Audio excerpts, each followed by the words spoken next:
Hello friends, मैं दीपक साहू। स्वागत है आपका हमारे YouTube channel CGPSC handwritten notes में। अगर अभी तक आपने हमारे चैनल को सब्सक्राइब नहीं किया है तो सब्सक्राइब कर लीजिए तथा बेल आइकन को भी क्लिक कर लें ताकि आने वाले वीडियो का नोटिफिकेशन आपको मिलता रहे। पिछले वीडियो में हमने प्रागैतिहासिक काल, रामायण काल और महाभारत काल के बारे में देख चुके हैं। आज का हमारा टॉपिक है बौद्ध धर्म, जैन धर्म और महाजनपद काल। तो देखते हैं बौद्ध धर्म के बारे में।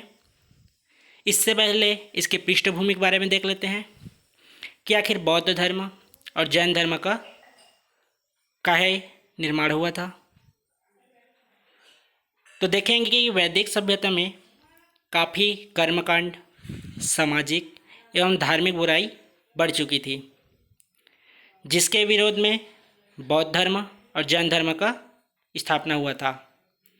तो महावीर स्वामी ने जैन धर्म की स्थापना की थी और गौतम बुद्ध ने बौद्ध धर्म की स्थापना की थी। इसके बारे में डिटेल में भारतीय इतिहास में पढ़ेंगे। तो बौद्ध धर्म के बारे में देखते हैं। तो बौद्ध धर्म के संस्थापक की बात करें तो गौतम बुद्ध को जाना जाता है, जिन्हें एशिया का ज्योतिपुंज अर्थात लाइट ऑफ एशिया कहते हैं। अब देखते हैं छत्तीसगढ़ में क्या क्या साक्ष्य मिले हैं बौद्ध धर्म के। तो साक्ष्य के स्रोत हैं हमारे चीनी यात्री हर्नशाक, जिन्होंने 639 ईस्वी में सिरपुर एवं मल्हार की यात्रा की थी। बौद्ध ग्रंथ अवदान शतक के अनुसार गौतम बुद्ध कुछ समय के लिए हमारे दक्षिण कोसल आए थे, अर्थात सिरपुर आए थे। फिर पहली शताब्दी में बौद्ध भिक्षुक नागार्जुन का सिरपुर आगमन हुआ था। इसी क्रम में 6वीं शताब्दी में बौद्ध भिक्षुक प्रभु आनंद आए थे, जिन्होंने सिरपुर में स्वास्तिक विहार एवं आनंद कुटी विहार का निर्माण कराया था।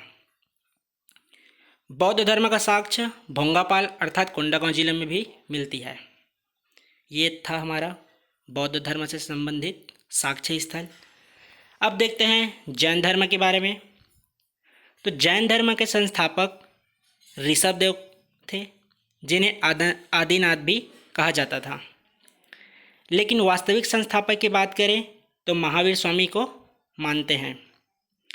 जैन धर्म में 24 तीर्थंकर हुए हैं।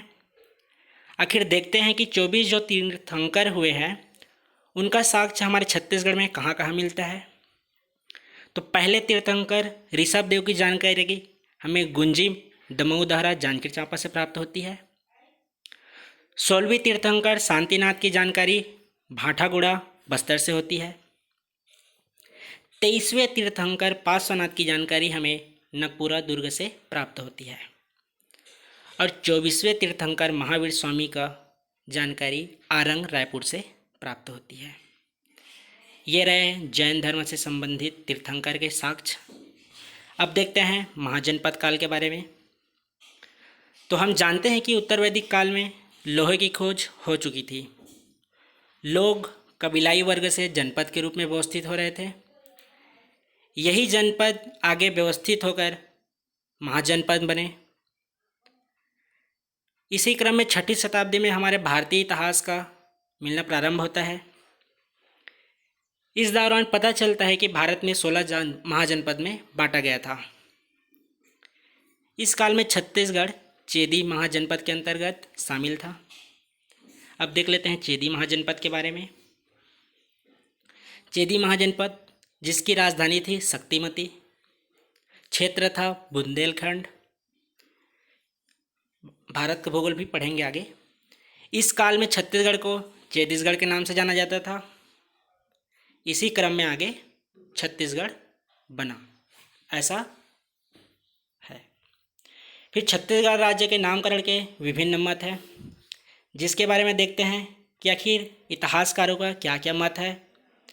तो हीरालाल के अनुसार है कि महाजनपद काल में छत्तीसगढ़ जो था वो चेदी महाजनपद के अंतर्गत शामिल था, जिसमें हमारा छत्तीसगढ़ था वो चेदीसगढ़ के नाम से जाना जाता था, जो आगे छत्तीसगढ़ बना।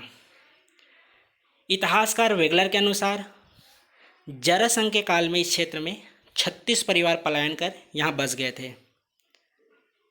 अर्थात 36 परिवार के पलायन से 36 घर बने थे, जो आगे छत्तीसगढ़ कहलाया। किनका कहना है? वेगलर के अनुसार। अब देखते हैं इतिहासकार चीस्मा के अनुसार। कलचुरी शासक कल्याण शाह ने जमाबंदी प्रथा की प्रारंभ की थी। इस क्षेत्र में छत्तीसगढ़ बनाए, जो शिवनाथ नदी के उत्तर एवं दक्षिण में 18 गढ़ों में विभाजित था। अर्थात शिवनाथ नदी बीच में, उत्तर में 18 और दक्षिण में 18 गढ़ बनाए थे, और इन्हीं 36 गढ़ों के आधार पर इसका नाम छत्तीसगढ़ बना था।